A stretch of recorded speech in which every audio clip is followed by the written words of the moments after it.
दे TV के खास programme news this our में आप सभी का स्वागत है। इस एपिसोड में आज हम बात करेंगे श्रीलंका में आर्थिक आपातकाल की।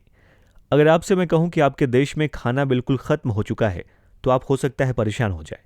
हो सकता है आप खाद्य सामग्री को विदेशों से आयात करने की सलाह भी दें, लेकिन इसके लिए तो विदेशी मुद्रा की जरूरत पड़ेगी। और अगर आपसे मैं कहूं कि विदेशी मुद्रा भी खत्म हो चुकी है तो हो सकता है आप बिल्कुल ही पैनिक हो जाएं। चारों तरफ भगदड़ और हाहाकार की स्थिति मच जाए, पर घबराइए नहीं।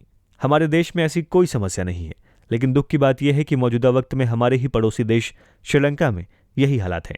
हाल ही में श्रीलंका के राष्ट्रपति गोटाबाया राजपक्षे ने देश में आर्थिक आपातकाल की घोषणा कर दी है। राष्ट्रपति राजपक्षे ने चावल और चीनी समेत जरूरी वस्तुओं की जमाखोरी को रोकने के लिए सार्वजनिक सुरक्षा अध्यादेश के तहत आपातकाल लगा दिया है। सरकार ने एक पूर्व सेना जनरल को आवश्यक सेवाओं के आयुक्त के रूप में नियुक्त किया है।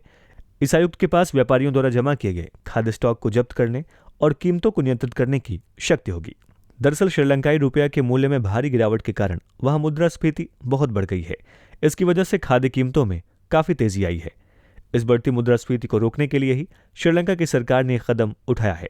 आइए अब नजर डालते हैं श्रीलंका के आर्थिक हालात पर।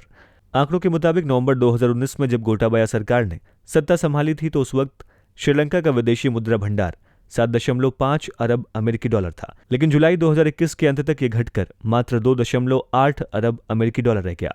श्रीलंकाई रुपया नवंबर 2019 के मूल्य की तुलना में 20% से अधिक घट चुका है।